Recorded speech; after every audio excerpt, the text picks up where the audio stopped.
ये कहानी बर्लिन नाम के एक बहुत ज़हीन चोर की है जो अपने साथियों के साथ बहुत समझदारी से चोरी करता है। शुरुआत बर्लिन को दिखाने से होती है जिसकी तीसरी बीवी भी उसे डिवोर्स देकर जा रही थी, जिस वजह से वो काफी टूट जाता है। बहुत दुखी था क्योंकि आज तक कोई भी उसका नहीं बना, उसे कोई प्यार नहीं करता। अब इतनी ही देर में यहाँ बर्लिन की टीम भी आ गई जो उसे अपने साथ गाड़ी में बिठाकर वहाँ से ले जाते हैं क्योंकि अब इन्हें अपनी चोरी करनी। टीम में बर्लिन के अलावा 4 और लोग थे। एक लड़की थी हैकर, एक लड़का था लॉक मास्टर, हर तरह की लॉक को वो बआसानी तोड़ लिया करता था। तीसरा एक थोड़ा बूढ़ा आदमी था, वो प्रोफेसर था, काफी ज़हीन था। वो इतना स्मार्ट था कि ये सारी चोरियाँ वो ही प्लान किया करता था कि कौन सी चोरी कब कहाँ और कैसे करनी है। एक होता है सेटेलाइट मैन जो सेटेलाइट्स को काफी अच्छे से संभालता, हैंडल किया करता। इसके अलावा हथियारों में भी उसे काफी महारत थी, लड़ना भी काफी अच्छे से आता था। ये 5 जो पुलिस ऑफिसर्स बनकर एक काफी आलीशान जगह पर पहुंचते हैं जहाँ अमीर लोग बैठे डिनर कर रहे थे। वो एक अमीर आदमी के पास आकर उसे नकली वारंट दिखाते हैं। उसे कहते हैं कि हमें ये खबर मिली है कि तुम काफी कीमती और महंगी चीजों की स्मगलिंग करते हो, इसीलिए हम तुम्हारी तिजोरी की तलाशी लेने आए। इसीलिए अमीर आदमी बर्लिन को अपनी तिजोरी के पास लेकर जाता है और यहाँ बर्लिन उसे बता ही देता है कि हम कोई पुलिस ऑफिसर्स नहीं है, बल्कि हम तो यहाँ पुराने वक्त का वो कीमती प्याला लेने आए हैं जो तुम्हारे पास है। अब क्योंकि अमीर आदमी कोई लड़ाई हंगामा करना नहीं चाहता था,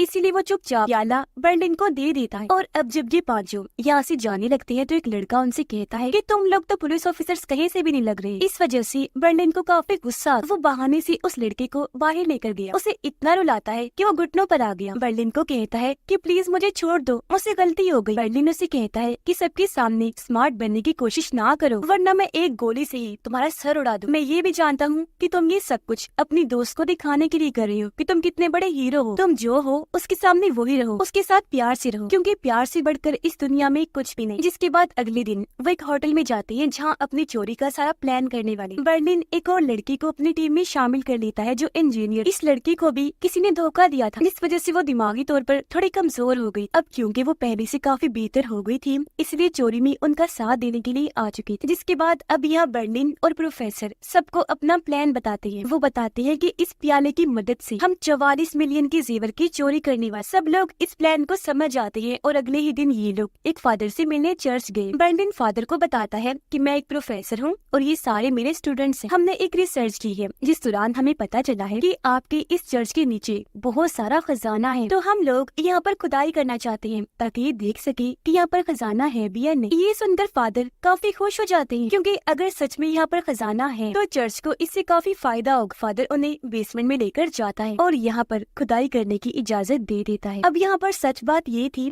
कि इस चर्च के नीचे से एक सुरंग होकर गुजरती थी जो कि पेरिस की सबसे बड़े नीलामी घर में जाकर खुला करती थी। कुछ दिनों के बाद वहाँ पर बहुत ही महंगे जेवरात की नीलामी होने वाली, जिन्हें वहाँ की लॉकर रूम की अलग अलग तिजोरियों में रखना था और इनका प्लान उन्हीं सारी तिजोरियों को चोरी करने का था। फिर बर्लिन अपने साथियों को बताता है कि हम जिस होटल में रह रहे हैं उसके बिल्कुल सामने नीलामी घर के डायरेक्टर का घर भी है जो अपनी बीवी के साथ वहाँ पर रहता है। हमें किसी तरह उसके घर पर जाकर पूरे घर में सीसीटीवी कैमरास लगाने हो ताकि हम उस पर नजर रख सकें। कुछ देर के बाद नीलामी घर का डायरेक्टर जब अपनी वाइफ के साथ वहाँ से निकलता है तो ये लोग चुपके से उसके घर में घुस जाते हैं और पूरे घर में कैमरास को फिट कर देते हैं। बर्लिन और प्रोफेसर कैमरास के जरिए नीलामी घर के डायरेक्टर और उसकी वाइफ पर नजर रख रही थी। प्रोफेसर जब देखता है कि बर्लिन परेशान है तो वो उसे हौसला देता है, कहने लगा कि तुम परेशान ना हो, देखना एक दिन तुम्हें कोई बहुत अच्छी लड़की मिलेगी, तुम हमें ही देख लो। मैं और मेरी वाइफ 25 साल से एक साथ हैं, हम दोनों एक दूसरे को बहुत प्यार करते हैं, कभी भी हमने एक दूसरे से अलग होने का नहीं सोचा। ये सुनकर बर्लिन कहता है कि मान लेता हूँ, लेकिन ये दुनिया धोखेबाज है, यहाँ पर सच्चे प्यार जैसी कोई चीज नहीं होती। अब बर्लिन जब अकेला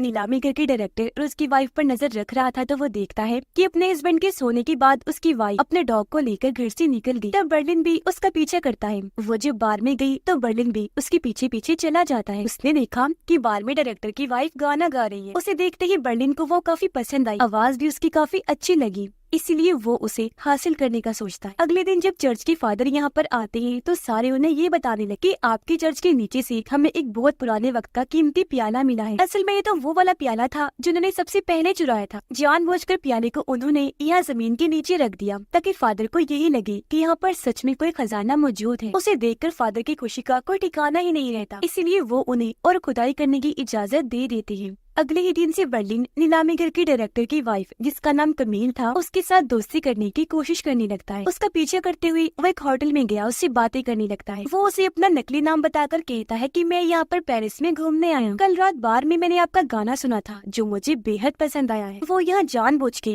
कमील की पसंदीदा किताब भी लाया था, जिसे देखकर वो पूछती है कि आप ये पढ़ते हैं? बर्लिन कहता है जी हाँ, मुझे ये बहुत पसंद है। पर कमील यहाँ पर कोई जवाब दिए बगैर वहाँ से चली जाती है। बर्लिन सोचता है शायद मुझसे गलती हो गई है कोई, इसीलिए वो मुझसे दोस्ती करना नहीं चाहती। खुदाई करते हुए उन लोगों को सुरंग मिल ही जाती है, इसीलिए वो और आगे खोदने लगती है ताकि अपनी मंजिल उस नीलामी घर तक पहुंच जाए। बर्लिन जब कमील की बातें सुनता है तो उससे पता चला कि उसकी अपने हस्बैंड से लड़ाई हो गई है, क्योंकि वो अपने हस्बैंड के साथ एक शो देखने जाना चाहती थी, लेकिन उसका हस्बैंड नहीं जा रहा था। तो इसीलिए अब बर्लिन अच्छे से कपड़े पहन लेता है ताकि वो उसके साथ जा सके। खुदाई के दौरान बेसमेंट में फादर आई, उनसे कहते हैं कि मैं वो कीमती प्याला अपने साथ ले जाना चाहता हूँ ताकि अपने यूनिवर्सिटी के प्रोफेसर को दिखा सकूं कि हमें यहाँ से ये मिला है। कैसे भी करके वो प्याले को वहाँ से ले जाने लगता है और ये लोग उसे रोक ही नहीं पाते। ये बात जब बर्लिन को पता चली तो उसे काफी गुस्सा आ गया। वो लॉक मास्टर को कहता है कि ये जिम्मेदारी तुम्हारी है, कैसे भी करके चाहे छीन के वो प्याला उस फादर से लेकर आओ जल्दी। जबकि खुद वो कमील से मिलने चला जाता है। उसके पास पहुंचकर कमील से पूछता है कि तुम कहाँ जा रही हो। जब उसने बताया कि मैं शो देखने जा रही हूँ तो बर्लिन भी उसके साथ चलने के लिए तैयार हो जाता है। उधर लॉक मास्टर और इंजीनियर लड़की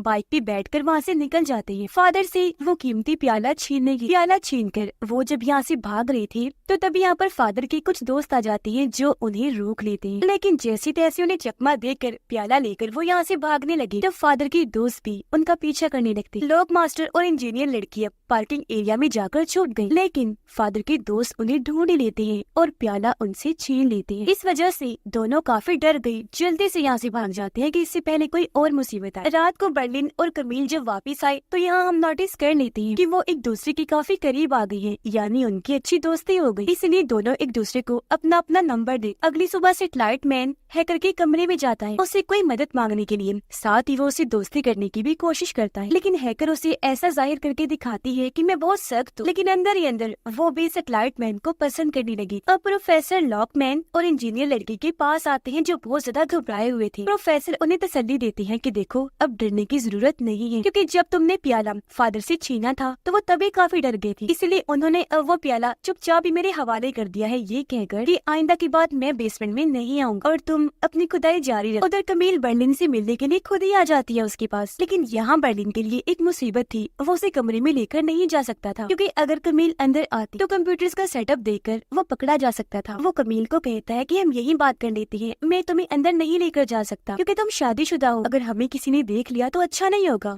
ये सुनकर कमील को बहुत बुरा लगा, वो नाराज होकर वहाँ से चली जाती है। ये देखकर बर्लिन को भी काफी बुरा लगा, इसलिए वो भी उसके पीछे पीछे चला जाता है। लिफ्ट में आकर उसे मनाने के लिए गले से लगा लेता है और यहाँ इनके बीच ताल्लुक शुरू हो जाता है। अगले दिन वो फिर से खुदाई करते हैं और वहाँ पर पहुँच जाते हैं जहाँ पर पहुँचना चाहते थे, यानी नीलामी घर के बिल्कुल पास, लेकिन आगे एक काफी मजबूत दीवार थी जो लोहे के अलग अलग ब्लॉक से बनी हुई थी। तो तब यहाँ प्रोफेसर उन्हें प्लान बताते हैं कि हम अंदर दाखिल कैसे हो। वो बताता है कि सबसे पहले हम ब्लॉक्स को बारीकी से काटेंगे, फिर उन ब्लॉक्स को बड़ी चालाकी से गाड़ी से जोड़ दे ताकि हमारा जब दिल चाहे उसे लगा सके और जब दिल चाहे वहाँ से हटा भी दे। इस बिल्डिंग में हमेशा 2 गार्ड्स होते हैं, एक गार्ड तो होता है अंदर जो हमेशा कंट्रोल रूम में रहता है और उसकी नजर हमेशा कंप्यूटर स्क्रीन पर ही रहती है, दूसरा गार्ड होता है बाहर जो बाहर होने वाली चीजों को देखता है। अब सबसे पहले इन्हें उस बाहर वाले गार्ड का ध्यान भटकाना ताकि हैकर लड़की उनकी कंप्यूटर सिस्टम को हैक कर सके। यहाँ सेटेलाइट मैन नोटिस करता है कि वो दोनों गार्ड्स पिज्जा बहुत ज्यादा खाते हैं, हर दूसरे दिन पिज्जा ऑर्डर कर, इसलिए वो एक पिज्जा डिलीवरी बॉय बनकर गलत ऑर्डर लेकर जाता है, जिस बात पर गार्ड उससे बहस करने लगता है, इसीलिए सेटेलाइट मैन भी उसे गुस्सा दिलाने लगता है। इनकी बहस इतनी बढ़ गई कि गार्ड दूसरे गार्ड को भी लड़ने के लिए बुला लेता है और इस चीज का फायदा उठाकर हैकर लड़की उनके कंप्यूटर सिस्टम को हैक कर लेती है, यानी कि अब वो सारे कैमरास को कंट्रोल कर सकती है। अब बर्लिन फिर से अपनी टीम को प्लान बताने लगता है और ये लोग फिर से उस सुरंग में चले जाते हैं। बहुत ही पतली तार से उस दीवार के ब्लॉक्स को काटने लगते हैं, फिर वहाँ एक मकनातीस लगाकर उसे थोड़ा सा ऊपर कर लेते हैं और आखिरकार लॉकर रूम में आ जाते हैं, जहाँ पर वो सारी तिजोरियां हैं जिनके अंदर ज़ेवरात होंगी, यानी कि इनका प्लान बिल्कुल ठीक चल रहा था अब तक। और अब बस इन्हें इंतजार था नीलामी घर के सामान आने का, जिनमें वो सारे ज़ेवरात भी होंगे जो बाद में इन तिजोरियों में रखे जाने थे। और इस तरह बआसानी वो सारी तिजोरियों को चोरी कर सकती थी। अब इस चोरी की प्लानिंग के साथ साथ बर्लिन के प्यार की कहानी भी कमील के साथ शुरू हो जाती। वो अपना आधा टाइम इस प्लान को दे रहा था जबकि आधा कमील को दिया करता है। लेकिन एक दिन कमील का हस्बैंड दोनों को एक साथ देख लेता है। लेकिन यहाँ पर बर्लिन कमील के हस्बैंड को ये कह देता है कि मैं एक आर्टिस्ट हूँ, आपकी वाइफ से मिलना चाहता था, इसीलिए आज यहाँ पर आया। पर अपने हस्बैंड के जाने के बाद कमील बर्लिन को कहती है कि मुझे डर लग रहा है कहीं मेरे हस्बैंड को हमारे बारे में पता न चल जाए। बर्लिन उससे कहता है कि चलो फिर हम किसी ऐसी जगह पर चलते हैं जहाँ पर हमारे अलावा और कोई ना। इसलिए ये दोनों एक होटल में जाकर एक साथ वक्त गुजारते हैं, जबकि प्रोफेसर और बाकी लोग अपने होटल में होते हैं। यहाँ प्रोफेसर की वाइफ उसे कॉल करके कहती है कि अब मैं तुम्हारे साथ नहीं रहना चाहती क्योंकि तुम मुझे बिल्कुल टाइम नहीं देती। ये सुनकर प्रोफेसर के होश उड़ जाते हैं। वो काफी हैरान और परेशान हो गया ये सोचकर कि मेरी वाइफ तो मुझे इतना प्यार करती थी, मैंने कभी सोचा ही नहीं था कि वो मुझे छोड़ के चली जाए और अब आखिरकार वो मेरे साथ ऐसा कैसे कर सकती है। जाहिर है इस वजह से प्रोफेसर को काफी धक्का लगता है। तब उसका चेहरा देखकर इंजीनियर लड़की समझ जाती है कि जरूर इसकी वाइफ ने डिवोर्स दे दी है। अब सेटेलाइट मैन लॉक मास्टर से कहता है कि मुझे बताओ मेरी बाइक तुमने कहाँ रख दी है, क्योंकि जब तुम फादर से प्याला छीनने गई थी तभी के बाद से मैंने अपनी बाइक नहीं देखी। इस पर हैकर लड़की उसे सारी बात बता देती है कि प्याला छीनने के दौरान हम पर भी हमला हो गया था, इसीलिए वो बाइक वहीं पर रह गई और अब मुझे डर लग रहा है क्योंकि अगर वो बाइक पकड़ी गई तो हम भी पकड़े जाएंगे। वजह यह है कि जिस पासपोर्ट पर वो बाइक है वो असली है। ये सुनकर तो लॉक मास्टर और भी डर जाता है और बताता है कि वो बाइक अब जरूर फादर के गुंडों के पास हो। रात को इंजीनियर लड़की प्रोफेसर के पास आकर कहती है मुझे पता है आप काफी दुखी हैं क्योंकि मैं खुद भी जानती हूँ कि दिल टूटना कैसा होता है। प्रोफेसर कहते हैं मैंने ऐसा कभी नहीं सोचा था कि मेरी वाइफ मुझे एक दिन छोड़कर चली जाए। इंजीनियर कहती है कि मुझे इसके पीछे कोई और वजह लगती है, जरूर आपकी वाइफ का किसी और के साथ चक्कर चल रहा है इसीलिए वो आपको छोड़ना चाहती है। ये सुनकर प्रोफेसर को काफी हैरत तो हुई, लेकिन इस बारे में वो छानबीन करने लगता है। जहाँ जल्दी उसे पता चल गया कि ये सच है, मेरी वाइफ सच में किसी और के साथ हो चुकी है। बर्लिन और कमील जब एक साथ थे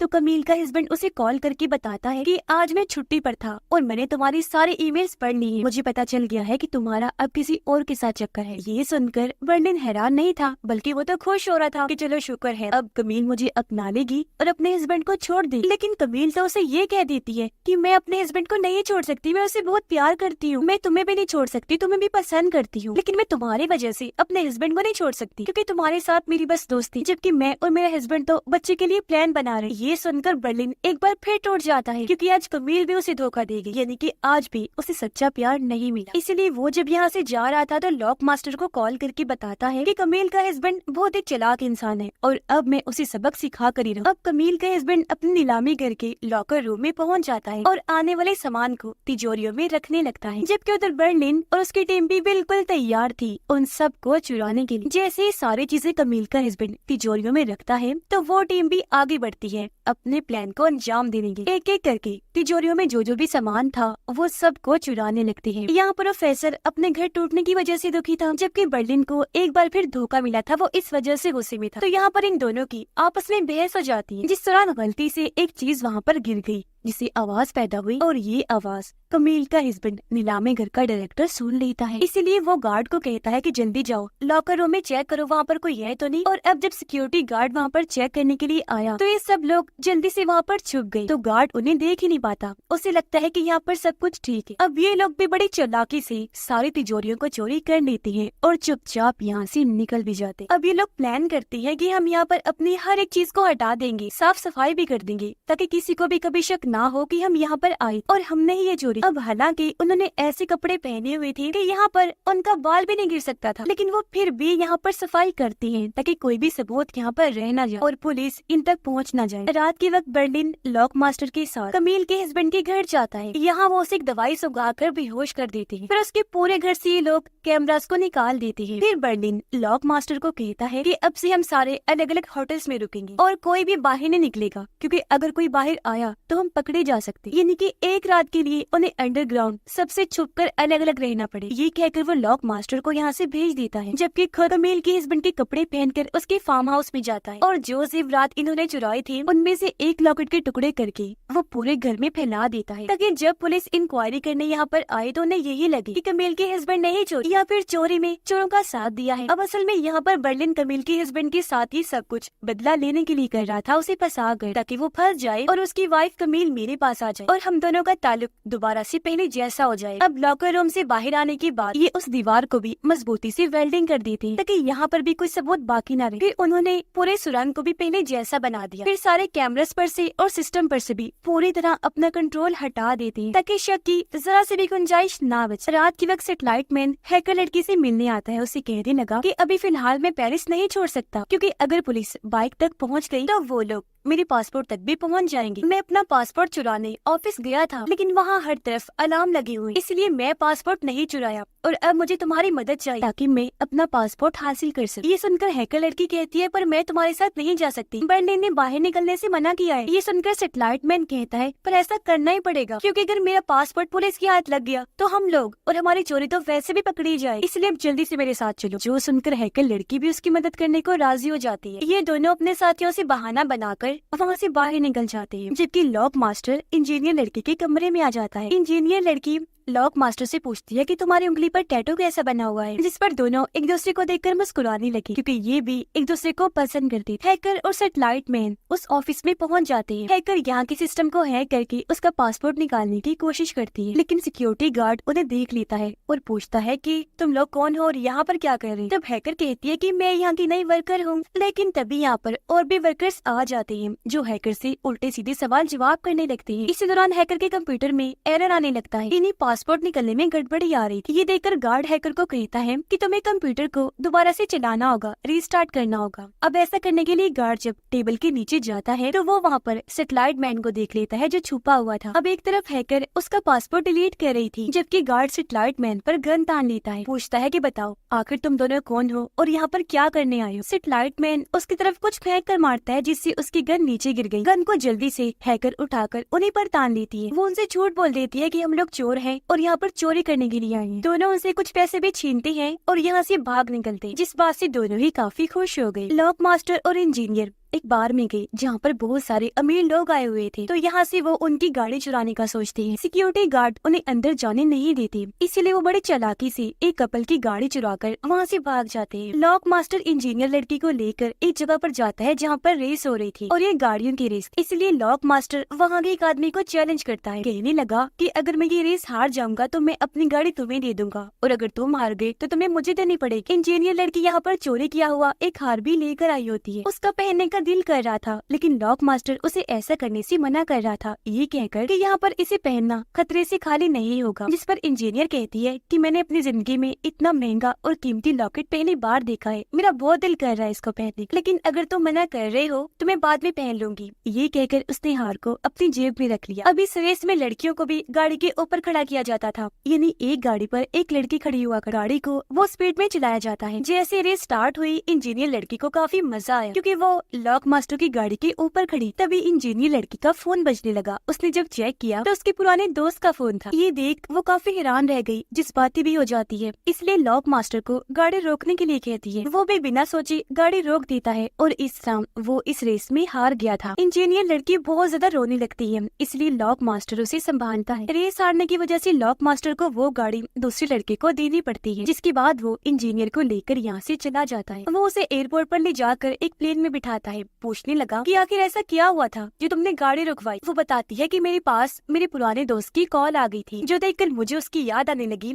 और मैं रोने लग गई थी, तो मुझे गाड़ी रुकवानी पड़ी। वो अपनी कहानी बताने लगी कि मेरा वो पुराना दोस्त बहुत अच्छा इंसान था। वो एक काफी बड़ा सिंगर था जिसकी मैं फैन थी, उसे बहुत पसंद किया करती थी, हर वक्त उसके गाने सुनती रहती थी। एक दिन जब उस सिंगर ने मुझे देखा तो हम दोनों का ताल्लुक बन गया। मैं उसके साथ ताल्लुक बनाकर बहुत खुश थी। सब कुछ मुझे किसी सपने की तरह लग रहा क्योंकि जिसकी मैं फैन थी, जो मुझे अच्छा लगता था, आज मैं उसकी दोस्त बन गई थी। फिर ये सिलसिला इतना ज्यादा बढ़ा कि मुझे उससे प्यार हो गया। मुझे इतना प्यार हो गया कि ये पागलपन जुनून तक जाने लगा, जिस वजह से मैं अजीबोगरीब हरकतें करने लगी। जब कभी भी मैं उसके पोस्टर्स देखा करती थी तो मैं बौखला जाती, अजीबोगरीब हरकतें करना शुरू हो जाती थी। वो सब देखकर मेरे मॉम डैड को लगा जिसे मैं पागल हो रही हूँ, तो उन्होंने मुझे मेंटल हॉस्पिटल में भेज दिया। अपनी कहानी बताकर वो रोने लगती है। तब लॉक मास्टर उसे तसल्ली देता, कहने लगा कि अब मैं तुम्हारा मूड ठीक करने के लिए कुछ बहुत बड़ा तूफान करने वाला। प्लेन स्टार्ट करके वो इंजीनियर को कहता है कि मैंने आज से पहले कभी भी प्लेन नहीं उड़ाया, आज पहली बार तुम्हारे सामने ऐसा करने वाला। इतना कहकर वो प्लेन उड़ा देता है। दोनों को काफी अच्छा तो लगा, लेकिन कुछ देर बाद इंजीनियर उसे प्लेन जल्दी से रोकने का कहती है। उसने ऐसा ही किया और ये दोनों हंसने लगते। फिर जब ये बाहर निकले तो इंजीनियर लड़की अपनी जेब चेक करने लगती है। कहती है, ओह माय गॉड, मेरी जेब में तो वो हार है ही नहीं, जिसका मतलब है कि वो उसी गाड़ी में ही रह गया। बर्लिन जब होटल में गया तो कमील भी उसे मिलने के लिए आ जाती है। कहने लगी कि मुझे तुम भी पसंद हो, लेकिन मैं अपने हस्बैंड को नहीं छोड़ सकती क्योंकि उससे प्यार करती हूँ। बर्लिन कहता है, लेकिन ऐसा नहीं चलेगा, तुम्हें हम दोनों में से किसी एक को ही चुनना होगा। खैर अब एक डिटेक्टिव को इस केस को हल करने के लिए हायर किया जाता है। अपनी टीम के साथ वो उसे लॉकर रूम में जाती है, लेकिन उसे यहाँ पर कोई सबूत, कोई ऐसी चीज नहीं मिलती जिससे वो पकड़े जाते। फिर अगले दिन ये सारे लोग चोरी का सामान लेकर अलग अलग जगह पर शिफ्ट हो जाते हैं, जैसा बर्लिन ने प्लान बनाया था। जिसके बाद इन्होंने ये प्लान किया था कि हम बाद में एक जगह आकर मिलेंगे। पुलिस भी नीलामी घर के डायरेक्टर कमील के हस्बैंड को गिरफ्तार कर चुकी थी, क्योंकि सारा शक उस पर आ गया था। अब इस टीम में से हमें सैटेलाइट मैन और हैकर लड़की दिखाए जाते हैं, जिन्होंने अपना हुलिया बिल्कुल टूरिस्ट जैसा बनाया हुआ था और उन्होंने अपने बैग में चोरी का सामान रखा हुआ था। और क्योंकि कोई भी पुलिस वाला टूरिस्ट के बैग चेक नहीं करता, इसीलिए उन्हें आगे भेज दिया जाता है। दोनों एक बस में बैठ गए अपनी मंजिल पर जाने के लिए। उनके बाद प्रोफेसर, इंजीनियर और लॉक मास्टर एक वैन में बैठकर निकल जाते हैं। यहाँ पर इंजीनियर और लॉक मास्टर ने बहन भाई का रोल किया था, जबकि प्रोफेसर उनके डैड बने थे। और अगर पुलिस इन्हें पकड़ती तो इनके पास नकली राख भी थी, जहाँ वो पुलिस को ये कह देंगे कि हम अपनी माँ की राख को नदी में बहाने जा रहे हैं। कमील जब वापस अपने घर आई तो यहाँ पर पुलिस को देखकर काफी हैरान रह जाती है। जब डिटेक्टिव उसे बताती है कि एक चोरी करने में तुम्हारे हस्बैंड का हाथ है, तो इसीलिए उसे गिरफ्तार कर लिया गया। फिर डिटेक्टिव पूछताछ करने कमील के हस्बैंड के पास गई, लेकिन वो बार बार एक ही बात कह रहा था कि ये चोरी मैंने नहीं की। कमील फोन करके बर्लिन को अपने घर बुलाती है और उसे सारी बात बता देती है कि मेरा हस्बैंड फंस गया है। तब यहाँ बर्लिन उसे हौसला देता है कि तुम बिल्कुल भी परेशान मत हो, मैं तुम्हारे साथ हूँ। कमील उसे कहती है कि मेरा हस्बैंड ऐसी हरकत नहीं कर सकता, इसके पीछे जरूर किसी और का हाथ है जो मेरे हस्बैंड को बस फंसाने की कोशिश कर रहा है। इसलिए अब मैं अपने हस्बैंड को छुड़वाऊंगी जो पूरी तरह बेगुनाह है। जबकि पुलिस ने भी हर जगह पर नाकाबंदी कर दी थी, रास्ते रोक दिए थे ताकि कोई भी यहाँ से निकल न सके। वो तीनों वैन में बैठकर जब एक नाकाबंदी वाली जगह पर पहुँचती है तो पुलिस उनकी छानबीन करने लगती है। प्लान के मुताबिक लॉक मास्टर और इंजीनियर यही बताते कि हम अपनी माँ की राख को नदी में बहाने जा रहे, लेकिन पुलिस वाले उनकी बातों को यकीन नहीं करते। कहते हैं कि हमें ये राख पहले दिखाओ, तभी हम यहाँ से जाने देंगे। लेकिन इंजीनियर लड़की राख वाली बोतल लेकर वहाँ से भाग जाती है। पुलिस भी उसका पीछा करने लगी और जब उसे पकड़ के वो बोतल को देखते हैं तो सच में उसमें राख ही थी। तब पुलिस को यकीन आ गया कि ये लोग सच बोल रहे हैं और इस तरह हम इनके साथ और मुर्दे के साथ गलत कर रहे हैं, जो सोचकर पुलिस वाले इन्हें जाने देते हैं। प्रोफेसर हैकर लड़की को फोन करके बताता है कि हर जगह पर पुलिस ने नाकाबंदी लगा दी है, इसलिए तुम दोनों जल्दी से अगले स्टॉप पर उतर जाओ, फिर पैदल ही आगे बढ़ो और यहाँ से निकलने की कोशिश करो। इन्होंने ऐसा ही किया, ये अगले स्टॉप पर उतर जाते हैं। इस बीच सैटेलाइट मैन हैकर लड़की से बात करने की कोशिश करता है क्योंकि वो उसे पसंद करता था, लेकिन हैकर लड़की उसे डांट दी। उधर वो तीनों इन्हीं प्रोफेसर, इंजीनियर और लॉक मास्टर अपनी वैन को एक जगह पर पार्क कर देती हैं, जिसके सामने एक घर था। घर में एक औरत रहा करती थी जो प्रोफेसर को देखते ही उसे पसंद करने लगी। लॉक मास्टर बर्लिन को कॉल करके पूछता है कि तुम कहाँ पर हो। बर्लिन ने बताया कि मैं अभी भी पेरिस में ही हूँ। यह लॉक मास्टर उसे सच बता देता है कि चोरी किए उन हारों में से हमने एक हार को खो दिया है, हमसे बहुत बड़ी गलती हो गई है, हम तुम्हारे मना करने के बावजूद भी बाहर निकल गए थे। ये सुनकर बर्लिन कहता है कि वो हार अब तक पुलिस के हाथ लग चुका होगा, जिसके जरिए वो हम तक पहुंचने वाले ही होंगे, यानी कि अब जल्द हम पकड़े जाने वाले हैं। उनकी इस हरकत पर बर्लिन को गुस्सा तो आया, लेकिन वो उसे माफ कर देता है और आगे का प्लान बताने लगता है। फिर बर्लिन आया कमील के पास और उसे कुछ पैसे देता है ताकि वो अपने हस्बैंड के लिए अच्छा और महंगा वकील हायर कर ले। ये देखकर कमील काफी खुश हो गई कि बर्लिन कितना अच्छा इंसान है, इतने मुश्किल वक्त में मेरा साथ दे रहा है। अब पुलिस छानबीन करते हुए रेस वाले उस कार ड्राइवर तक पहुँच जाती है और उससे पूछने लगी कि आखिर ये हार तुम्हारे पास क्या कर रहा है। तब वो ड्राइवर बताता है कि एक लड़का यहाँ पर अपनी दोस्त के साथ आया था मेरे साथ रेस लगाने, तो हमें उसकी गाड़ी में ही ये हार मिला था। पता चला है कि जो गाड़ी वो लेकर आए थे वो भी उनकी नहीं थी। पुलिस कहती है कि उस लड़के की कोई पहचान बताओ। तब ड्राइवर कहता है कि उसकी उंगली पर एक टैटू बना हुआ है। 5K छोड़ जाने पर प्रोफेसर अभी परेशान हो ही रहा था कि तभी यहाँ पर उनके सामने वाली औरत आई जो उसे पीने के लिए शराब देती है। शराब को पीते ही प्रोफेसर को नशा चढ़ गया, इसीलिए वो फौरन अपनी वाइफ को कॉल करके कहता है कि मैं जान गया हूँ तुम मुझे धोखा दे रही हो, इसी वजह से तुम मुझे छोड़ना चाहती। ये सुनकर उसकी वाइफ काफी चौंक गई। कहती है अच्छा मुझे माफ कर दो, ऐसा कुछ भी नहीं है और मैं बस तुमसे ही प्यार करती हूँ। लेकिन प्रोफेसर फिर भी उस पर काफी गुस्सा करता है। अब कुछ ही दूरी के फासले पर वो औरत भी बैठी हुई थी जिसने प्रोफेसर को शराब पिलाई। वो उसकी सारी बातें सुन ली। हैकर लड़की जंगल में जब टॉयलेट करने गई तो उसके पैर पर एक जहरीला सांप काट लेता है। वो चिल्लाने लगी मदद के लिए। सैटेलाइट मैन को आवाजें लगाने लगती है, इसलिए वो जल्दी से भागकर आता है उसकी मदद करने के लिए। चाकू से पहले उसके पैर पर कट लगाता है, फिर उसका खून चूसकर बाहर निकालता है। उसने देखा कि हैकर लड़की की जुबान सूज रही है। वो काफी फिक्रमंद हो गया कि कहीं इसे कुछ हो ना जाए, तो वो उसे अपनी पीठ पर उठाकर वहाँ से निकल गया ताकि कोई मदद मिल सके। अब केस की छानबीन करने के लिए 2 और फीमेल इंस्पेक्टर्स को हायर किया जाता है। दोनों आपस में ये बातें कर रही होती है कि चोर जो भी थे बहुत स्मार्ट थे, उन्होंने बहुत बारीकी से यहाँ पर चोरी की है। उन्होंने यहाँ पर कोई भी सबूत नहीं छोड़ा, जिस वजह से उन्हें पकड़ना बहुत मुश्किल है। लेकिन चाहे जो भी हो जाए हम उन्हें पकड़ के ही रहेंगे। कमील बर्लिन के साथ जेल में अपने हस्बैंड से मिलने जाती है। उसे बताने लगी कि ये है मेरा दोस्त बर्लिन जो हमें पैसे देने के लिए तैयार है ताकि तुम्हारे केस के लिए हम अच्छा सा वकील हायर कर लें। जिस पर पहले तो उसका हस्बैंड मना कर देता है, लेकिन उसके कहने पर वो मान भी जाता है। सैटेलाइट मैन हैकर लड़की को लेकर रोड तक आ गया जहाँ इनके सामने पुलिस की गाड़ी आकर रुकती है। वो जब उनसे मदद मांगता है तो पुलिस उन्हें हॉस्पिटल ले जाने लगती है। प्रोफेसर उस औरत के घर उसकी बोतल वापस कर देंगे। वो कहती है मैंने तुम्हारी सारी बातें सुन ली है, तुम्हारी वाइफ तुम्हें धोखा दे रही है ना, तो इसलिए अगर अब तुम चाहो तो मुझसे दोस्ती कर सकते हो। जिस पर प्रोफेसर खुश हो गया और ये दोनों आपस में बातें करने लगते। लॉक मास्टर और इंजीनियर जो मछली पकड़ रही थी तो शक होने की वजह से पुलिस उनका पीछे करते करते यहाँ भी आ गई। लगातार पुलिस उन पर नजर रखी हुई थी। वो दोनों गले से लग जाते हैं, जो देखकर पुलिस को काफी हैरत हुई क्योंकि उन्होंने तो कहा था हम दोनों बहन भाई हैं। और अब जब लॉक मास्टर अपने सर पर हाथ रखता है तो पुलिस उसकी उंगली पर टैटू बना हुआ देख लेती है। तो यहाँ पर पुलिस को यकीन हो गया कि उन चोरों में से एक चोर ये भी है। कमील से मिलने उसकी दोस्त आई। तब कमील ने उसे बताया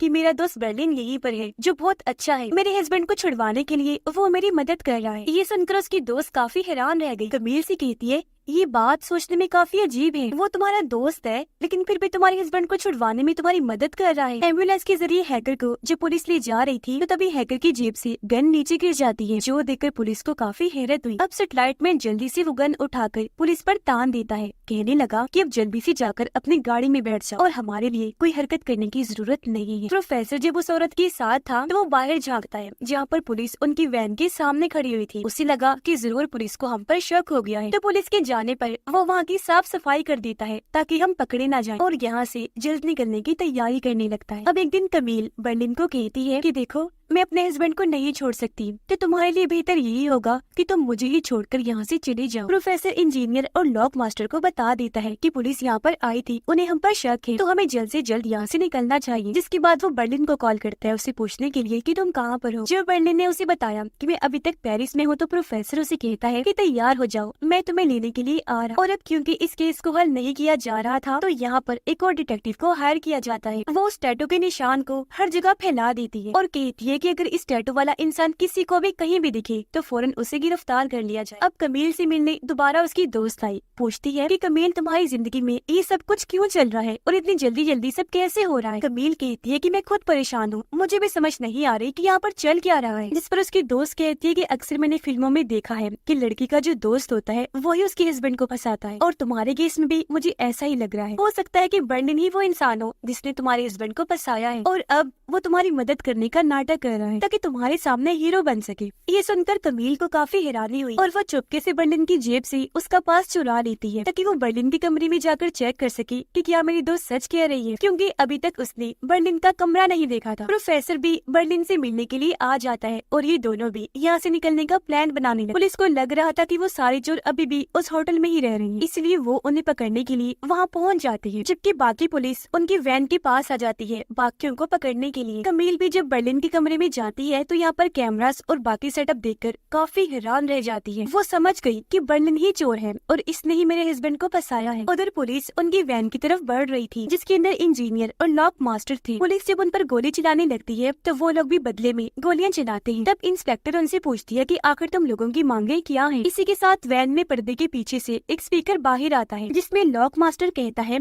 कि हमारी ये मांग है कि तुम हमें 5 मिनट दो सोचने के लिए। अब यहाँ हमने देखा कि उन्होंने अपनी वैन ऐसी जगह पर पार्क की थी जिसके नीचे टनल का रास्ता था, यानी कि सुरंग, इसलिए वो सुरंग के रास्ते भागने लगती है। जबकि पुलिस को गुमराह करने के लिए उन्होंने वहाँ पर पपेट कठपुतलियाँ लगाई हुई थी और जो माइक था वहीं पर स्पीकर लगा हुआ था ताकि उनको ये लगे कि यही स्पीकर में बोल रहे हैं। और अब जब वो दोनों यहाँ से काफी दूर चले गए तो पुलिस भी समझ जाती है कि उन्होंने हमें पागल बनाया है। वो तो यहाँ से भाग चुके हैं। पुलिस ने जब देखा कि यहाँ पर एक सुरंग है तो वो भी इसके अंदर चली जाती है उन लोगों का पीछा करने की। सेटेलाइट मैन दोनों पुलिस ऑफिसर्स को बंदी बनाकर हैकर लड़की को लेकर यहाँ से भाग जाता है। लॉक मास्टर और इंजीनियर जब सुरंग से बाहर आए तो वो देखते हैं कि यहाँ पर ट्रक्स खड़े हुए हैं। दोनों जल्दी से भागकर एक ट्रक के ऊपर चले गए और जिस रंग का ट्रक था उसे रंग की पन्नी लपेटकर वहाँ पर छुप जाते हैं। और अब जब पुलिस वहाँ पर आकर छानबीन करती है तो वो दोनों उन्हें कहीं भी नहीं मिलते। कमील ने अपनी दोस्त को बर्लिन के बारे में सब कुछ बता दिया था, जिस पर उसकी दोस्त का कहना था कि तुम जल्दी से पुलिस को कॉल करके उसकी सारी सच्चाई बता ताकि बर्लिन फंस जाए और पुलिस उसे गिरफ्तार कर ले। अब तभी यहाँ कमील को ख्याल आया कि मुझे भी अपने हस्बैंड के लॉकर का सामान चेक करना चाहिए। और जब वो उसका सामान चेक करने लगी तो तभी उसे वहाँ अपने हस्बैंड की तस्वीरें मिलती हैं जो उसकी दूसरी बीवी के साथ थी और उनका बच्चा भी होने वाला था। ये देखकर कमील काफी हैरान और परेशान रह गई। सोचती है कि इतने सालों से मेरा हस्बैंड मुझे धोखा दे रहा था जिससे मैं इतना प्यार किया करती थी। वो सोचती है कि मेरा हस्बैंड कितना चालाक है, उसने मुझे शक भी नहीं होने दिया। इसलिए अब वो पुलिस का फोन काट देती है। बर्लिन के बारे में उन्हें कुछ नहीं बताती क्योंकि इस वक्त उसे बर्लिन से ज्यादा अपना हस्बैंड गुनहगार लग रहा था। जिस पर उसकी दोस्त कमील को कहती है कि अब हमें बर्लिन को ब्लैकमेल करना चाहिए और जो चीजें उसने चुराई हैं उसमें से आधा हिस्सा मांगना चाहिए, जिस पर कमील भी मान जाती है। अब प्रोफेसर और बर्लिन अपने अपने कमरों की सफाई कर रहे थे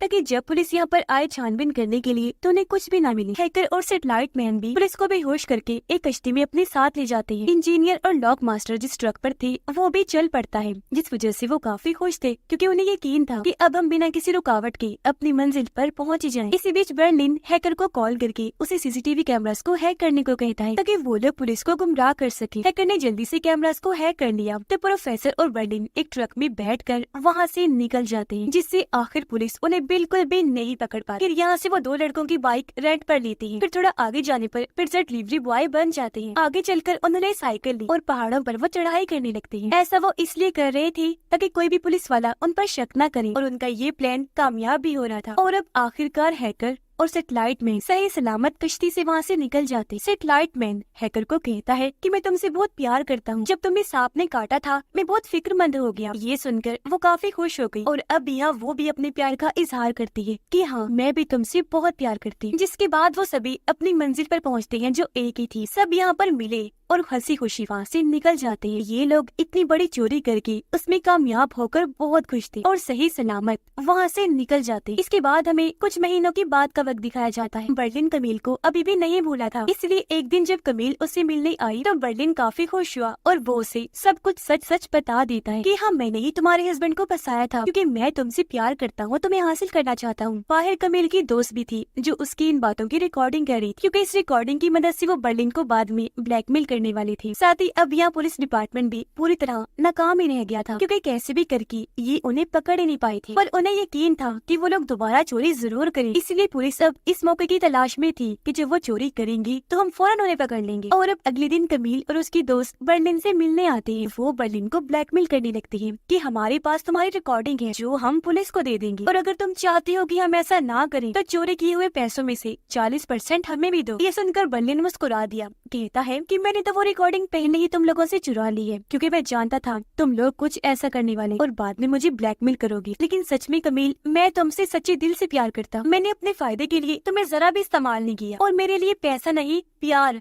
तुम जरूरी हो। ये कहकर वो उन दोनों को अपने हिस्से का सारा पैसा दे देता है और ये डील कर लेता है कि मैं अगली बारी जब भी चोरी करूंगा तो सारे पैसे कमील को ही दे दिया करूंगा। जिस पर कमील काफी खुश हो गई, उसके प्यार से मुतासिर हो जाती है। पैसों को हासिल करके कमील और उसकी दोस्त काफी खुश हो गई। यहाँ पर कमील बर्लिन के बारे में ही सोच रही थी क्योंकि अब शायद उसे भी बर्लिन से प्यार हो गया था और ये दोनों एक हो जाएं। कुछ दिन के बाद प्रोफेसर बर्लिन से मिलने आया, जहाँ बर्लिन उसे कहता है कि हमारी छुट्टियां हुई काफी दिन हो गए हैं ना, तो क्यों ना अब हम अगली चोरी करने चले। ये सुनकर प्रोफेसर काफी खुश हो जाता है, कहने लगा अरे वाह बहुत अच्छा आइडिया है क्योंकि मैं भी दूसरी चोरी होने का बेसब्री से इंतजार कर रहा हूँ यार, जल्दी करो। दोनों इस बात पर काफी खुश हो गई और इसी के साथ ये सीजन इधर ही खत्म हो जाता है।